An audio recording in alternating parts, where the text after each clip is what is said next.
Welcome to VSB After the Bell. I'm your host, Gianna Chell. With deep gratitude and respect, we are honored to be learning and unlearning on the ancestral and unceded lands of the Hamathquiam, Skohomish Ohomeom, and Tsleil-Waututh nations.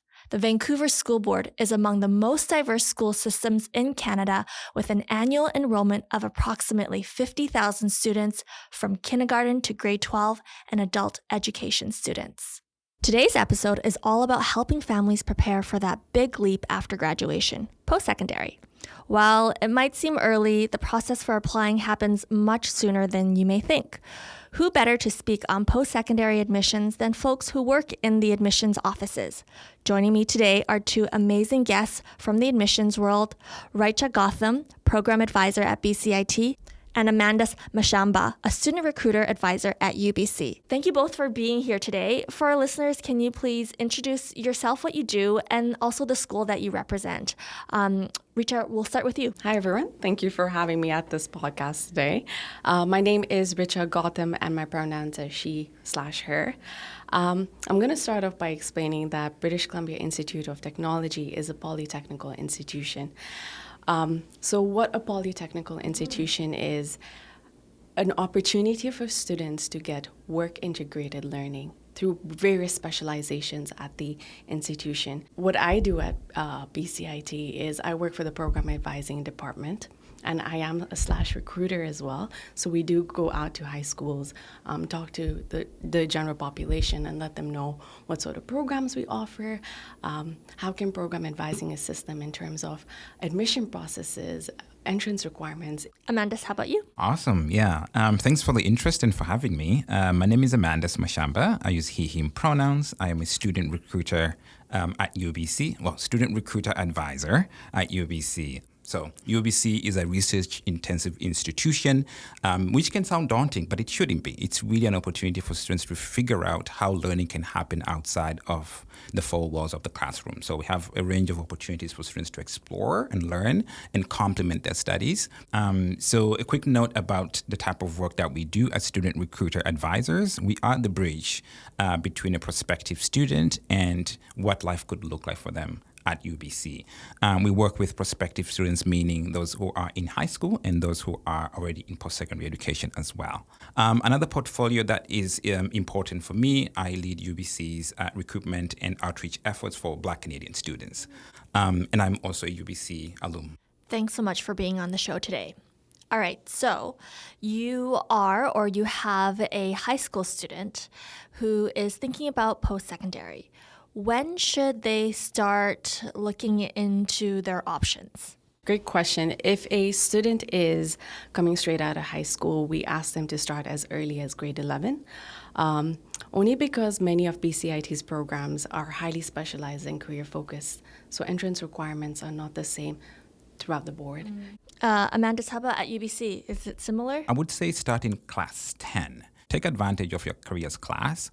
Use the skills you're learning in that class to map out what life could look like maybe in the next 10 or so years. What would success mean for you, and what is the place of post-secondary education in that process?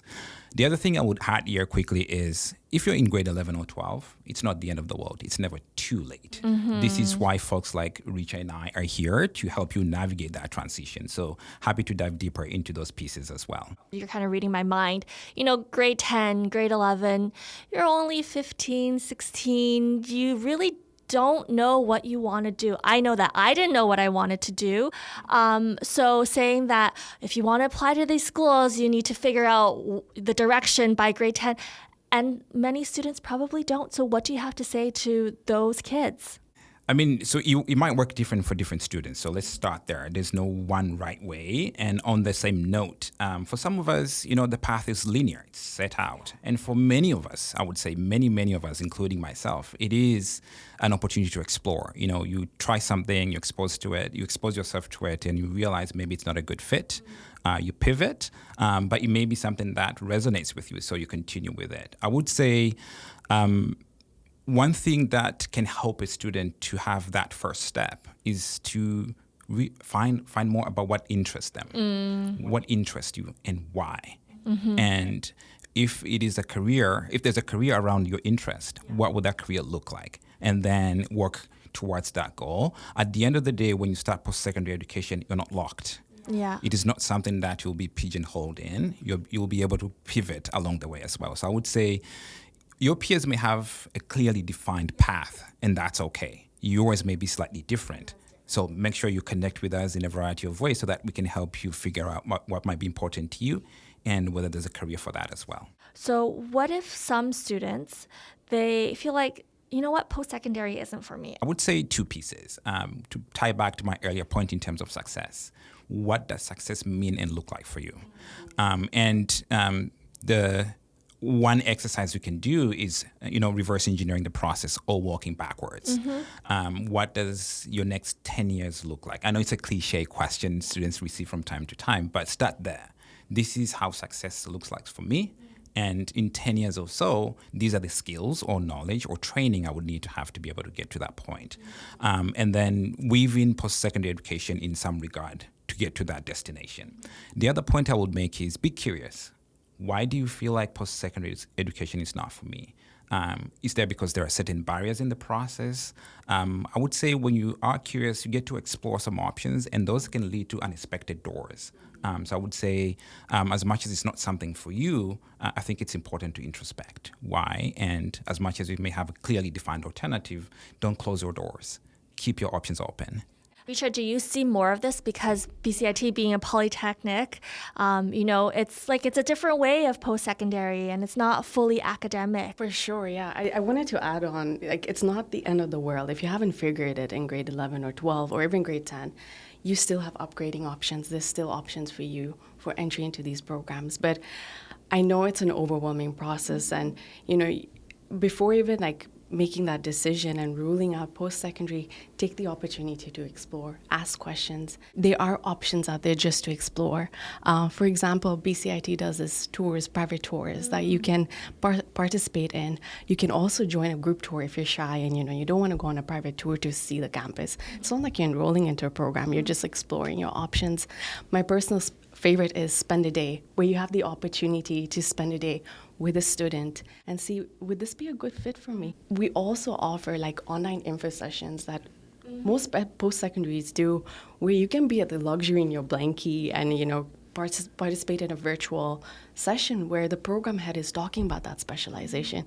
And if you're inclined and you're curious and you want to ask questions, you can still hide in your blankie and put your question in the chat. And I know program head students are so excited to answer those questions. Tours are a great tip. When can you start booking a tour? Doesn't really matter. You can start even in grade 9. Okay. Learn about what's out there. Yeah. Explore what's a good fit for you. And it's easy to book these tours. You can just go onto the BCIT website, the UBC website, Yeah. And participate in all of this. There's one coming up, and I encourage all students who are in high school right now, families, parents, to join our big info night. And it's a fun night. You get to win prizes. I think everyone should just explore. Yeah. So just to piggyback on your point in terms of exposing prospective students to the campus itself, we do offer tours as well, but they're slightly different. So we have in-person campus tours, and these are general. So there are tours that you get to have that first-hand experience with the campus itself across our 2 campuses, and you'll connect with upper year students who will give you that inside scoop about the things they like to do, first-hand anecdotes here and there. So it is the combination of the information you're gathering, being on the tour, having been there yourself, and also just learning from these upper year students. So if you are able to do it in person, you can do it at any point in time. If it's not possible for you to do an in-person campus tour, we have live virtual tours. So these are not slides. These are tours that are done online with the same upper year students, walking you through what the campus life could look like, but also being able to connect with you. And at the very end of a live virtual tour, there's a panel discussion. So a number of other upper year students connecting with prospective students. And these tours, is there a fee? Oh, absolutely free. And Completely free. I like how you said that, because I know there are teachers out there and career counselors that are also listening to us. Mm-hmm. If a teacher reaches out, you can have a group tour, and you can do this virtually, where a teacher I've seen school buses park in the front of our campuses with all these little high schoolers are running around campus and just really having a feel of it. So take advantage of what's out there. We have something similar at UBC, but we also have a range of open houses as well. So lots of options. So be curious, start early. It can be any time, even in elementary.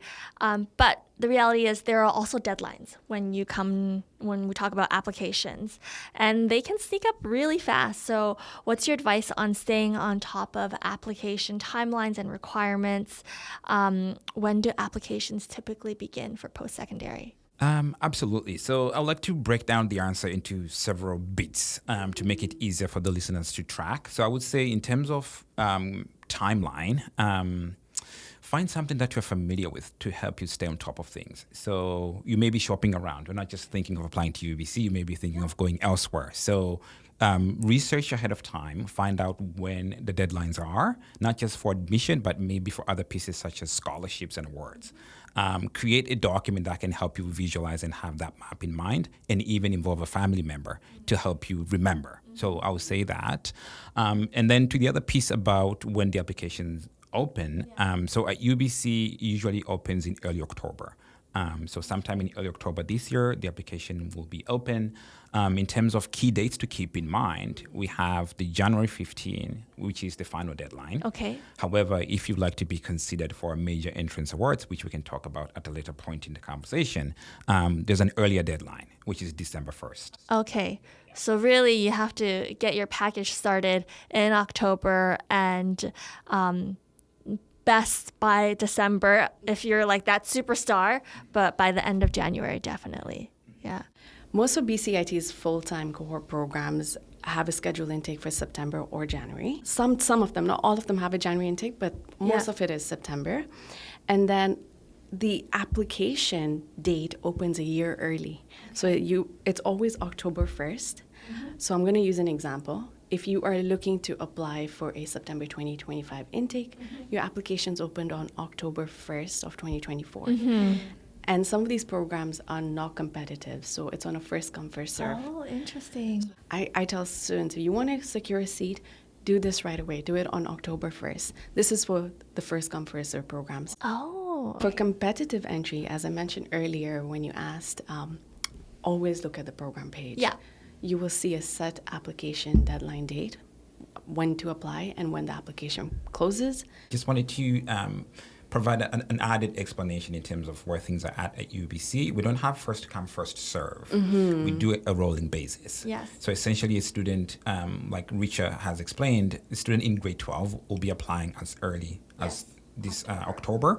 And the decisions will be extended on a rolling basis process. So that means we'll collect applications for each program, and then we'll compare every student for the same program. So it's not first come, first served. But decisions can come out in the same month of October or through the following May.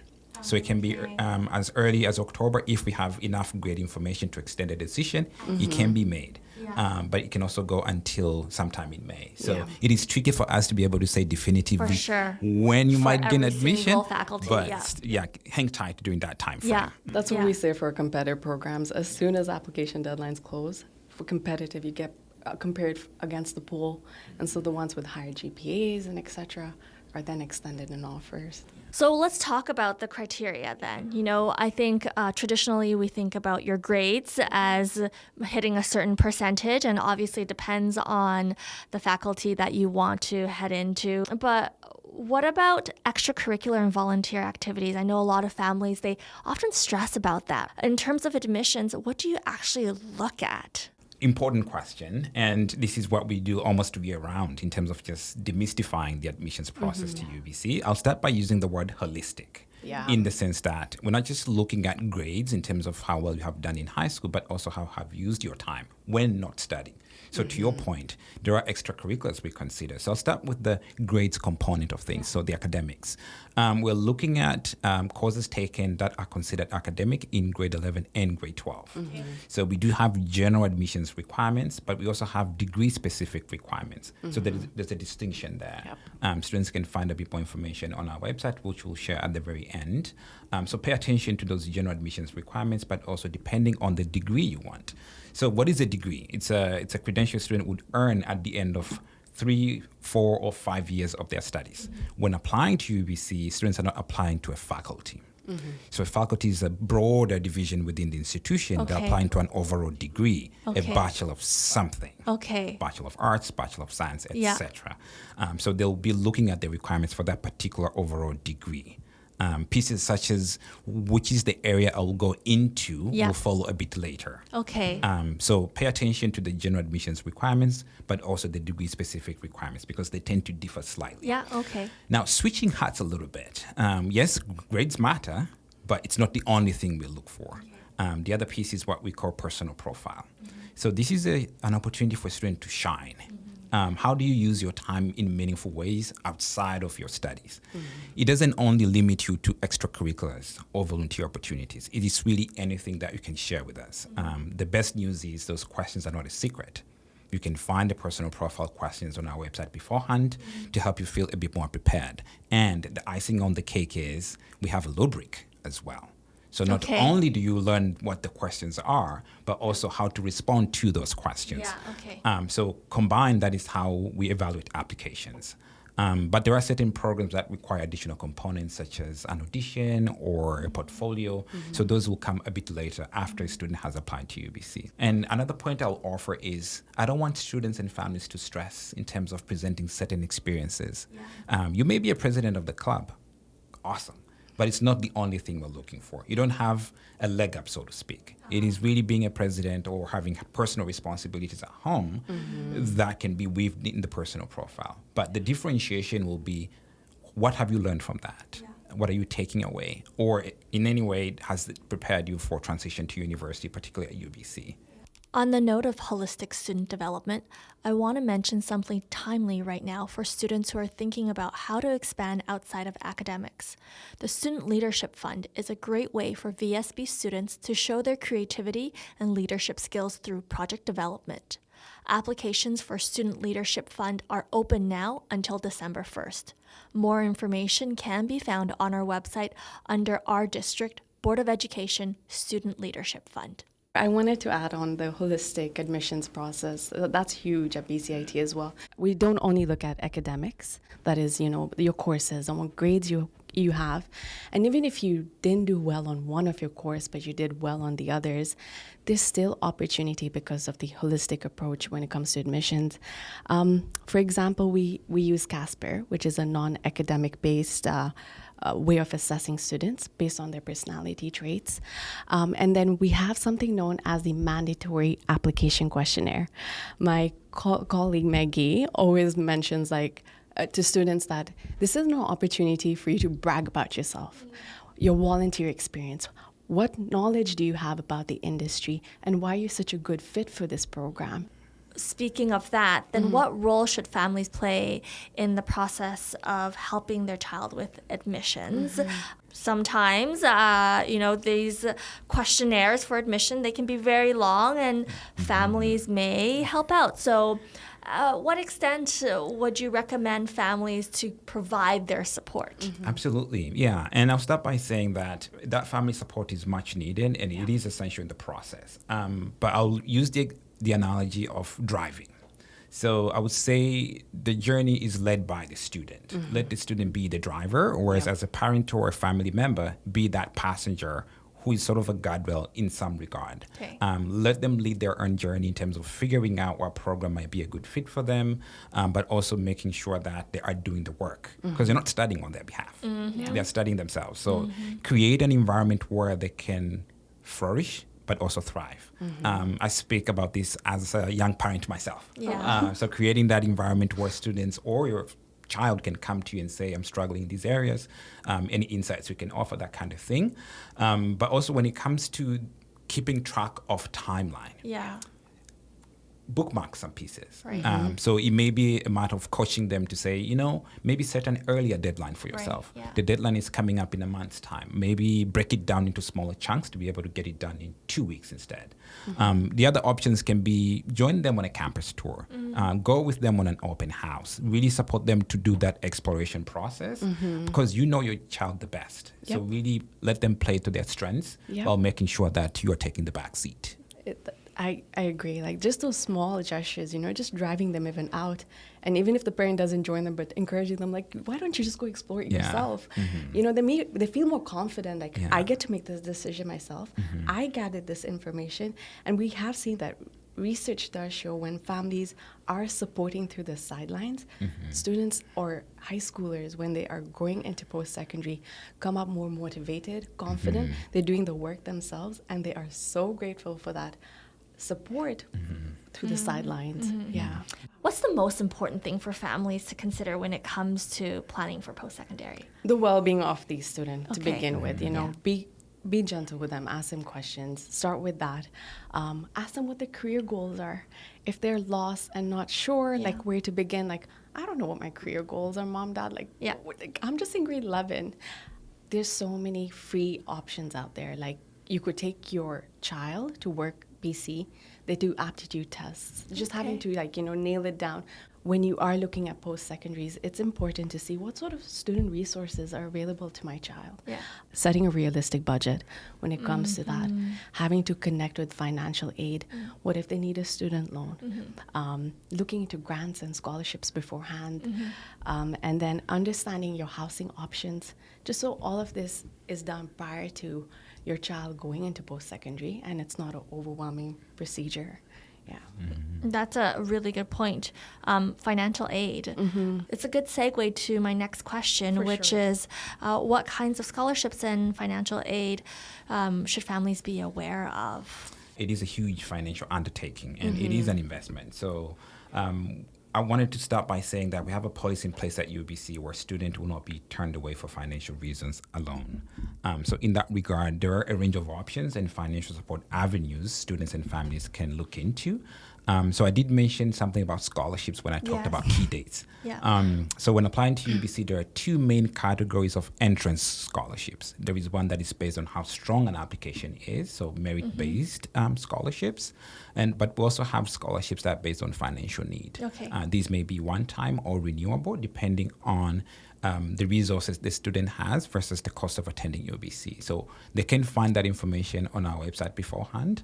There are several that are UBC specific, but you can also consider external options. If they Google UBC scholarships, it's all in one It's all in one page. place, yes. So our website is actually very simple. It's u.ubc.ca. It's you.ubc.ca. There are several tabs there. One of those is financial planning, where you can find information about scholarships for domestic students, but also scholarships for international students as well. What other types of financial aid that maybe people are not really familiar with? Because I feel like scholarships, people know. But what other common financial aids are there that students have access to? There are loans and grants. There are emergency fundings. We have about $2.5 million in awards that are granted annually to our students. Our financial aid and awards department is more than happy to welcome you and walk you through that process. Okay, let's switch gears to campus life. So how can students make connections and make friends? Are there clubs? Are there extracurricular activities? Where can they find those resources? We've been there. I think in high school, going into post-secondary, it's scary. The campus is large. Am I ever going to make a friend? Will I have a group, a study group? Where do I start? You feel so small, right? And you're nervous. I remember walking into the campus grounds and I was like, I don't know where to start. I don't know where my classrooms are. I love orientation for this. Every post-secondary has an orientation. At BCIT, it's called Kickstart, where you join your orientation, you join your faculty. You know that these are the folks in my classroom. You get to play games with them. There are events hosted on orientation day. Because BCIT is highly specialized, your classroom sizes are small as well. You have just 16 to 25 students in your class. You'll be surprised how many times when we ask our grads, what was your experience like? I graduated with my family. These are lifelong friends. People are getting married out of these programs. It's beautiful to see how they support each other within the classroom and also outside in the community when it comes to looking for jobs or, having to go back to your instructor and be like, hey, I appreciate you landing me that job or whatever it is. It always starts on campus with orientation, and then I love, personally, I'm an Instagram kind of girl, so I follow all of BCIT's Instagram pages, and I just absolutely love it. There's the BCIT Life, that's all it's called, at BCIT Life, where it's a great place for you to see like what's the next event that I can join, or there's a games night that's held on campus. Let me go be part of that. So and events that happen on campus. And then we have our rec services as well, where yes, there's sports, there are fitness classes that you can be part of, these group fitness classes. We have intramural sports. And then we have our BCIT Students Association, where you can look up many clubs that are hosted by students or by faculty. So lots of opportunities to make connections and build relationships at BCIT with the smaller class cohorts. Let's switch gears to UBC. Obviously, class sizes are larger, so how do you get that sense of community at UBC? So yeah, UBC offers a range of opportunities for incoming students to find their community on our 2 campuses. So just wanted to add a quick note to say, yes, our Vancouver campus is a mini city within a city, about 45K undergraduate students, but you will find your community.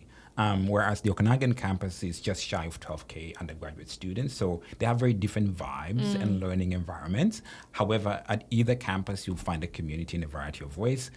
The starting point is orientation. So don't skip orientation. For sure. I can offer my personal anecdote as someone who moved continents to attend UBC. Orientation was much needed for me. It was a cultural shock. It was colder. So everything was relatively new. So those first few days, particularly attending orientation, made a difference, including having those opportunities to make lifelong connections. Because most of my friends now are the people I met during my orientation. For sure. So orientation, we have an extended orientation called Jumpstart across our 2 campuses. So these are 3 days where you move in early, you become familiar with the campus. There are academic components, but also social components. So it's really well tailored, and it's broken down into smaller groups as well. So you have that small, close-knit feeling to it. The other thing I'll offer for commuter students, so we have what we call Collegium. So Collegium is sort of your home away from home. So this is a place where you can go and relax. So I encourage you to take advantage of Collegium as a commuter student. This is where you can go between classes. They're well stocked as well. You can even have a snack, take a breather, all of those pieces. For those who will be staying on campus, your on-campus residence will be your new home. You know how you say like orientation, don't miss it. And we were part of our orientations. Literally navigating through our classes or on campus made it much more easier because the leader for these orientations makes it so simple to read those maps. How do I get to my classroom in a timely manner? So yes, I'm so glad that you brought that up. Besides having all these fun events, there are in post-secondaries, for example, at the BCIT library, there is support when it comes to peer tutoring, academic writing, or, if you're struggling, some learning strategies. And you get to be part of this study group. You graduate with these guys when you join these peer groups. So if you're not, I'm not into sports and I don't want to join that club, but I'm an academic and this is what I like. Why don't you visit our libraries? There's so many clubs within the libraries that you will be applying academics to, getting support. It can get overwhelming when you're dealing with, 5 assignments at the same time. A little guidance and help can go a long way. We've covered a lot today, but I'm going to ask you a tough question, which is, what's one piece of advice you'd give to a student who's feeling overwhelmed about their future? I empathize, I will say that. And this piece of advice may not work for everyone, but I'll say, take that first step. So for some of us, that first step is designed with the end in mind. But for most of us, you don't know what the future holds. So I encourage you to take that first step in figuring out what might be a good fit for you or what is not a good fit for you. But also leverage resources around you. So recruiter advisors such as myself are a good resource to connect with. we'll be able to have more personalized advising sessions where we can learn a bit more about you and try to connect you with a program that may be a good fit for you. And also, there are certain questions and worries you might have in mind, so we'll be able to connect you to the right resources that can help you continue to unpack where the uncertainty is coming from. At the end of the day, there are a lot of exciting things out there, so it's just taking that first step to be able to find those out. For sure. Start small and start with a curious mind. You don't have to have everything figured out from day one. Like, what am I going to do? Where am I going to start? You explore different programs, talk to your advisors, attend information sessions, listen to podcasts like this so you can get some information and guidance. You'll be surprised that there is no question that's a wrong question. You ask those questions, and there's a community of people that are willing and happy to guide you and get the ball rolling. Research has shown that people change their careers over the course of their working lives. So it's okay to start somewhere. Yes. It doesn't mean that's where you're going to end. So create the foundation that you feel like is going to be broad enough for you, but just make sure you're keeping your options open. And if things pivot along the way, you'll have all the resources to be able to navigate that at that point in time as well. I'll also say that for post-secondary education, you may not work in the industry of your degree. However, the aspects of how you learn, that's what you take. The soft skills is what you take to grow a business, to work in the corporate world. Those are the skills that you take that you may not get elsewhere. Correct. Yeah, I completely agree. And those skills are also transferable. Yes. Those skills and experiences may transfer between sectors and fields as well. So I completely agree with you in that regard. Lastly, where can students and families go for more information? I mean, we've shared a lot about the website. There's been a lot of resources. Can you help listeners just sum up where can they find more information if they want to know more about your institution? For sure. Absolutely. Yeah. So specifically about UBC and our 2 campuses, you can find a bit more information about admissions requirements, key deadlines, key dates, what we look for, the scholarships we offer, student life when you transition to UBC on one home base, which is you.ubc.ca. We also offer drop-in advising across our 2 campuses. So you can just come to our recruitment office. We'll be able to connect with you one-on-one. But the team is always happy to connect with prospective students as well. So do reach out to us on our website. We have a whole suite of events that are coming up in person and online, and some of those are degree specific. So again, the home base is you.ubc.ca. You'll find a ton of information, or you can always reach out to one of us. It would be BCIT.ca, the same as UBC, but just BCIT.ca. But I also encourage students, come down to your program advising department. We are located in Burnaby, which is our main campus, our home campus. And we can help you figure out best next steps. And I can't emphasize, I'm a big fan of the Big Info that's coming on October 8th. That's a Wednesday from 4 p.m. to 7 p.m. Come join us. Well, Richa and Amandus, thank you so much for being here today. I've definitely learned a lot. My key takeaways is that deadlines are important. Make sure you're up to speed with your calendars. And families, please help your children in setting up those deadlines so they don't miss out. Be curious. Be proactive, and really use the resources that are around you. They're often free, and there's lots of supports at each institution. Thank you again for being here today. Thank you for having both of us. Thank you for having us and for the interest. It's been fun being here. So thanks again. Stay tuned for part 2, where we continue the conversation with representatives from Simon Fraser University, Capilano University, and Langara College. Follow us on Instagram at VSB39 to make sure you don't miss when the next episode drops. Or subscribe to VSB After the Bell on Apple Podcasts, Spotify, or wherever you listen to podcasts. Special thanks to music teacher Mr. Bonnell and the Nightingale Elementary students for the original theme song. After the Bell with the VSB.